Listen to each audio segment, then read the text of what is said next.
Been wearing both watches all day. I wore both watches on my right wrist last night. Yeah, that was not that comfortable. And one would think, well, the stats can't be that different, right? Mostly just steps at 1,000 different. Not quite. If they would just stay on. Let's see what the heart rate info is. 83, 52 to 125, 82, 83. Take that as general. 50 to 118. Pretty close. Interesting.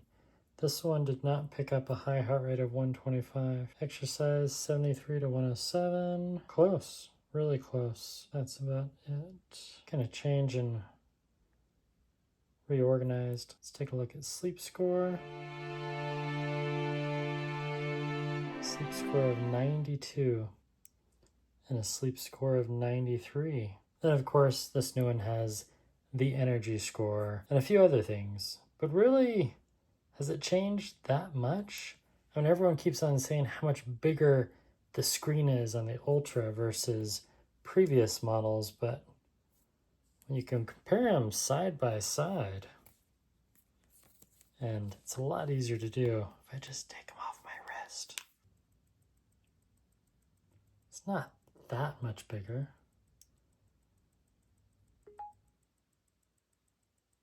Okay.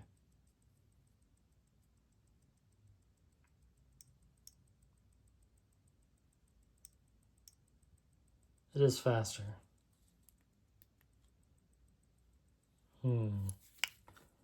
If you put up the bezel,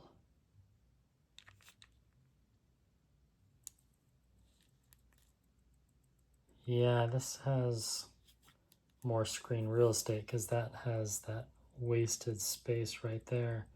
So it's basically, see that black part? That's how much bigger the Ultra is over the Galaxy Watch 5 Pro. Thickness wise, pretty close. Ultra is a little fatter, if I can use that word, on a watch. Screen is brighter. Haptic feedback, vibrations better. They've added some new sounds, a few new animations. The confetti is still the same.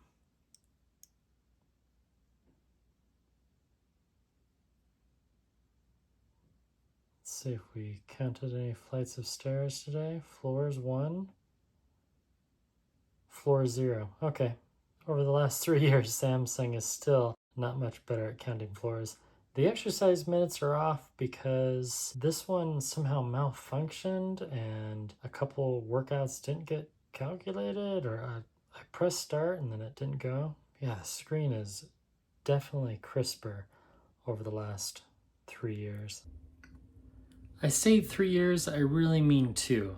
The Galaxy Watch Pro 5, or Galaxy Watch 5 Pro, came out in 2022. I've had it since then, whereas the new Galaxy Watch Ultra was just released in Q3 2024.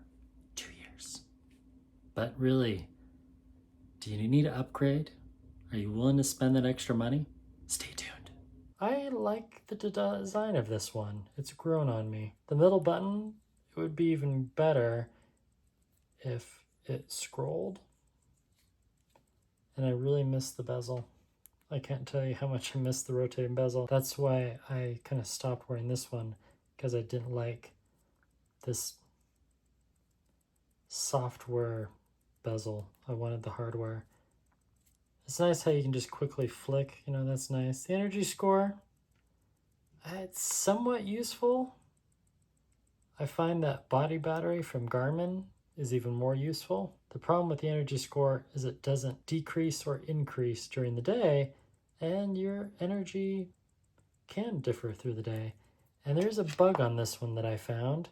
If you scroll down, go to battery, it's showing 1 day and 2 hours left. Okay, well, when did I last charge it? Battery usage. 4 days and 20 hours ago. It thinks it's been going for 4 days and 20 hours, but that's not true because I charged it to full yesterday. The battery life is not 100 hours. I don't know how Samsung got that. Well, if you want to know more about these watches, let me know. If you have the extra money and Samsung is going to give you a great deal on the trade-in, I think it is worth the upgrade. if you have an extra 250. Samsung offered me almost, was it 350 or 400 on this one, and then I had some Samsung points. So this one was less than 300 to upgrade. The ambient light sensor functions better. That's another difference.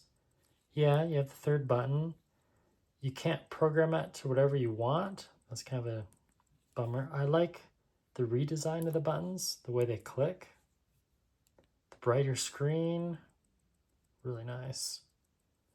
If this had a longer battery life, or maybe just a larger battery, oh, no, I don't want to start a workout. The heart rate sensor does seem more accurate. Bummer and huge disappointment, it still doesn't know how to count flights of stairs, but not all watches are perfect. I do like the trail band. That's a nice design. It's new, it's different, and for the most part it is better. A lot of shortcomings. We'll see how the sleep scores go tomorrow. And I am curious if Samsung is going to add energy scores to the older watches. Are they going to wait another few months and then upgrade them? Time will tell, right?